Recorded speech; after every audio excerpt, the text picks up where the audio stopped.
అని భయమే నేను భయపెడుతుందంటే.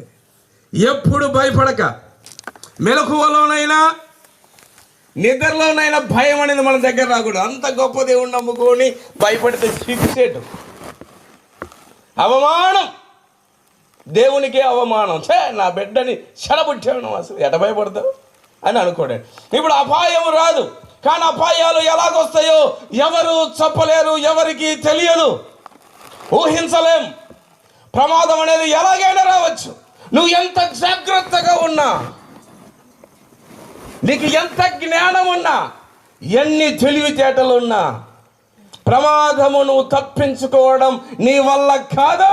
హల్లెలూయా.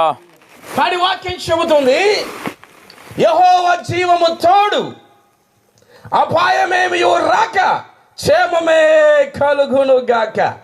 ఇది సమూయేలు గ్రంథంలో ఉన్న మాట.